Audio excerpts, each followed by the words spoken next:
বাংলাদেশের মানুষের সামনে জুলুম নির্যাতনের নিপাত হওয়ার ঘোষণা দিতে এসেছি।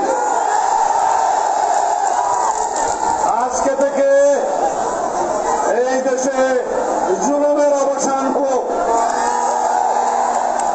কেউ নির্যাতন করতে পারবে না, যেই দলেরই হোক, আমার দলের হোক, অন্য দলের হোক, যেই দলেরই হোক,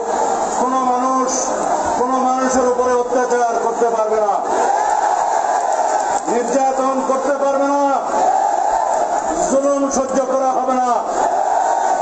আইনের শাসন কায়েম করা হবে। এই দেশে আইনের শাসন বাস্তবায়নের মধ্য দিয়ে শত সহস্র শহীদের স্বপ্নকে বাস্তবায়ন করা হবে। শত সহস্র শহীদের রক্তের অঙ্গীকার কি ছিল?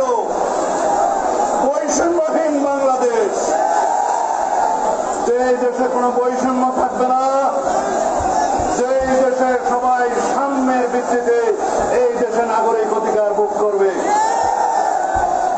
সামাজিক সুবিচার নিশ্চিত হবে, মানবিক মর্যাদা প্রতিষ্ঠিত হবে, সংবিধানের এবং সমস্ত প্রতিষ্ঠানের গণতান্ত্রিক সংস্কারের মধ্য দিয়ে এই দেশকে একটি শক্তিশালী গণতান্ত্রিক রাষ্ট্র হিসেবে বিনির্মাণ করা হবে। এগুলো আমাদের ঘোষণা। আপনারা সবাই প্রত্যেকের প্রতি যার যার অধিকার আছে সেই অধিকার যেন সমুন্নত রাখেন, সেই চেষ্টা করে যাবেন। আজকে পতিত স্বৈরাচারী শেখ হাসিনা কোথায়? দিল্লিতে বসে আছে। যদি দেখার সুযোগ হয়, আমার এলাকার চকরিয়াতে প্রবাসী কক্সবাজারবাসীর এই আনন্দ উল্লাস দেখে যাও। এত আনন্দ, এত উল্লাস, এত আবেগ কিসের জন্য? স্বৈরাচারের পতনের জন্য। এত শহীদ, এত রক্তদান কিসের জন্য?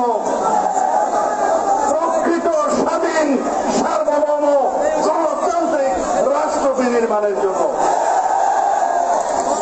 এই দেশে আর কোনদিন স্বৈরাচারের উৎপত্তি হবে?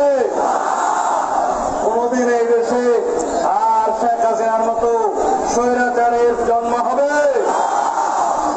আওয়ামী বাকশালীরা শুনে রাখো, গণহত্যা করার পর এই দেশে আওয়ামী লীগের নামে কোন রাজনীতি হবে না।